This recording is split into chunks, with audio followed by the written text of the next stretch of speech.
We have a total of 9 grizzly bears here at the center, and for the most part, they come in as siblings. They might be orphaned when they're young, but we've had a situation over the past number of years where we have some young animals and also some adult females. And what has happened is we could get a number of bears together at the same time, and now we have 5 animals that are compatible, and we put them out in the habitat at least once a day together.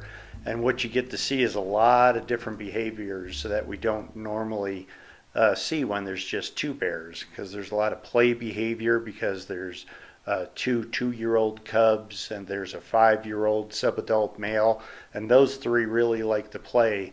And Spirit, our 17-year-old female that came to us from up around Glacier, she likes to play with the 2 2-year-olds as well. So there's a lot going on. And then there's Sow 101. She's 31 years old, and she really doesn't like to be bothered too much by the other bears. So she'll tolerate them up to a certain point and then chase them away.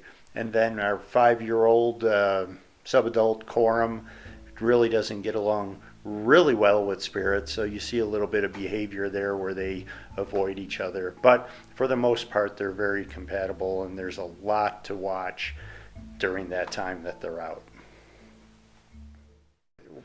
Because the bears get to be out with other bears, other ages, other sizes, they get to be really mentally stimulated and also physically stimulated.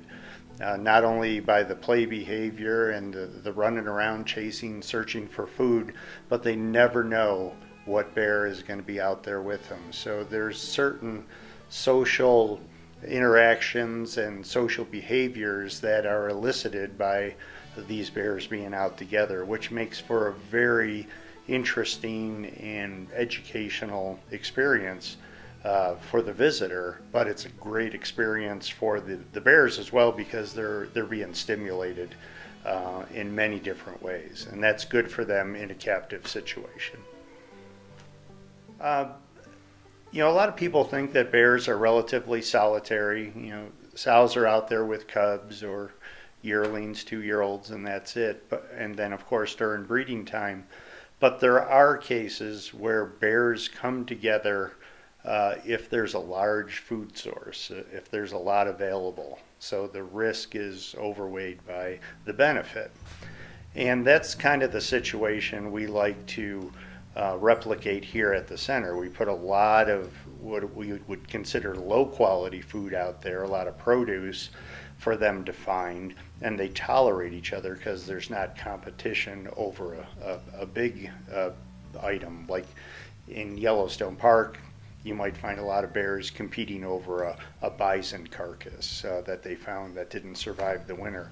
But still, there'll be a lot of bears coming together to try to take advantage of that carcass. We put all the bears are on a schedule, but we try to make it as random as possible so the bears don't know when they're going to be in the habitat and don't know how long they're going to be out. So each bear is in the habitat 2 or 3 times per day. So we make it as diverse and do as much as we can to give them a lot of variety, so that they don't anticipate going into the building. So they come out, they interact with the habitat, they find food that is hidden by the animal keepers, and then when that shift is over, let's say, they'll go back into the bear den and there'll be food waiting for them there.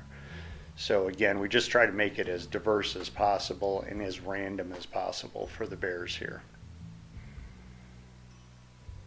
There's a lot of, professionals in the field, wildlife managers, other zoo professionals that have been through the center, and they really appreciate the work that we do with the bears and the wolves, and the raptors too, because we go far and beyond to try to give these animals a really good life. They're always active, busy, looking for food, kind of controlling their environment in some ways, and we just didn't want to bring those bears here and just put them in a cage and that's it. We want to elicit all the natural behaviors that we can, and we do a really good job at doing that. Our bear resistant testing program, it gets accolades all the time because the bears are giving something back to their wild counterparts by testing these products so that a good product goes in the wild and so other bears don't get into trouble. So, and we get inspected by USDA, the Association of Zoos and Aquariums. We're accredited, so we adhere to the highest standards there are out there for this type of facility.